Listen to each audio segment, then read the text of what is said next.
നമസ്കാരം, പ്രവാസി മലയാളിയിലേക്ക് സ്വാഗതം. കോവിഡ്-19നെ തുടർന്ന് റദ്ദാക്കിയ യാത്രകളെല്ലാം തന്നെ പുനരാരംഭിക്കുകയാണ്. ഈ പശ്ചാത്തലത്തിൽ പല രീതിയിലുള്ള നിയന്ത്രണങ്ങളാണ് വിവിധ രാജ്യങ്ങൾ നടപ്പിലാക്കിയിട്ടുള്ളത്. മസ്കത്ത് അന്താരാഷ്ട്ര വിമാനത്താവളത്തിൽ നിന്ന് വാണിജ്യ വിമാന സർവീസുകൾ പുനരാരംഭിക്കുമ്പോൾ യാത്രക്കാർ പാലിക്കേണ്ട മാർഗനിർദ്ദേശങ്ങൾ പുറത്തിറക്കിയിരിക്കുകയാണ്.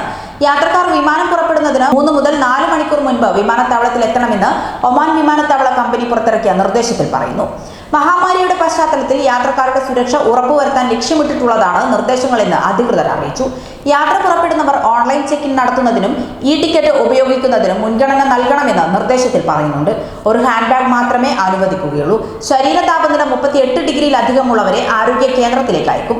കോവിഡ് ലക്ഷണങ്ങളുള്ളവർ വിമാനത്താവളത്തിൽ വരാൻ പാടില്ല. വിമാനത്താവളത്തിൽ എത്തുന്നവർ ലക്ഷണങ്ങൾ കണ്ടാൽ യാത്ര അനുവദിക്കില്ല. വിമാനത്താവള ടെർമിനലിനുള്ളിലുള്ള മുഴുവൻ സമയങ്ങളിലും യാത്രക്കാർ മാസ്ക് ധരിക്കണം. യാത്രക്കാരെ മാത്രമാണ് ടെർമിനലിനുള്ളിൽ പ്രവേശിപ്പിക്കുകയുള്ളൂ. PPE കിറ്റുകൾ വിമാനത്താവളത്തിൽ വാങ്ങാൻ ലഭിക്കും. എയർപോർട്ട് സംവിധാനങ്ങളും ആളുകൾ സ്പർശിക്കുന്ന പ്രതലങ്ങളും ഇടയ്ക്കിടെ ശുചിയാക്കുകയും അണുവിമുക്തമാക്കുകയും ചെയ്യും. അണുമുക്തമാക്കൽ പ്രവർത്തനം നടക്കുന്ന സ്ഥലങ്ങളിൽ യാത്രക്കാർ പ്രവേശിക്കരുത്. കൈകൾ ഇടയ്ക്ക് കഴുകണം.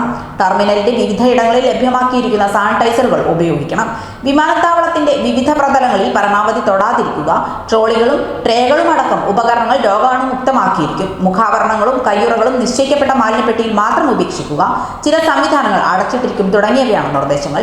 Online check in, self service kiosk, baggage drop, passenger boarding സംവിധാനം, കോൺടാക്ട്ലെസ് പേയ്മെന്റ്, എന്തെങ്കിലും രേഖകൾ നൽകിയാൽ ശേഷം കൈകൾ സാനിറ്റൈസ് ചെയ്യുക, ഈ ഗേറ്റുകൾ കോവിഡ് കാലത്ത് പ്രവർത്തിക്കില്ല തുടങ്ങിയ പുതിയ മാർഗനിർദ്ദേശങ്ങളുമുണ്ട്.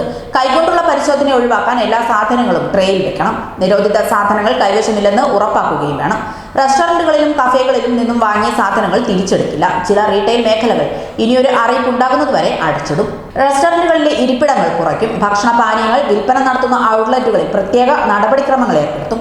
എല്ലാ സമയവും 2 മീറ്റർ സാമൂഹിക അകലം പാലിക്കുന്നുവെന്ന് ഉറപ്പുവരുത്തുക. വിമാനത്താവളത്തിലുടനീളം പ്രൊട്ടക്റ്റീവ് സ്ക്രീനുകൾ സ്ഥാപിച്ചിട്ടുണ്ട്. വിമാനത്തിൽ കയറുന്നതിനും ഇറങ്ങുന്നതിനും പ്രത്യേക നടപടിക്രമങ്ങളാകും ഉണ്ടാവുക. ഇത് സംബന്ധിച്ച ഗ്രൗണ്ട് ജീവനക്കാരുടെയും വിമാന ജീവനക്കാരുടെയും നിർദ്ദേശങ്ങൾ അനുസരിക്കണം. ടെർമിനലിൽ വിമാനം കാത്തിരിക്കുമ്പോഴും സാമൂഹിക അകലം പാലിക്കണം. വന്നിറങ്ങുന്ന യാത്രക്കാർക്കും ശരീര താപനില പരിശോധന ഉണ്ടായിരിക്കും. കോവിഡ് ലക്ഷണങ്ങൾ ഉണ്ടെങ്കിൽ തുടർ പരിശോധനകൾക്ക് വിമാനത്താവള ക്ലിനിക്കിലേക്ക് പോകേണ്ടി വരും. എമിഗ്രേഷൻ രേഖകൾ നൽകിയാൽ ശേഷം കൈകൾ സാനിറ്റൈസ് ചെയ്യണം. ബാഗേജുകൾ എടുക്കുന്ന സ്ഥലം സാമൂഹിക അകലം പാലിച്ചുകൊണ്ടായിരിക്കണം. വിമാനത്താവള ടാക്സികൾ ഉണ്ടായിരിക്കില്ല. സ്വീകരിക്കാൻ കൂടുതൽ ആളുകളെ അനുവദിക്കുകയുമില്ലെന്ന് നിങ്ങളുടെ ആരോഗ്യം ഞങ്ങളുടെ മുൻഗണന എന്ന് പേരിട്ടിരിക്കുന്ന നിർദ്ദേശങ്ങളിൽ പറയുന്നു. കൂടുതൽ പ്രവാസി വാർത്തകൾക്കായി ഈ ചാനൽ സബ്സ്ക്രൈബ് ചെയ്യുക.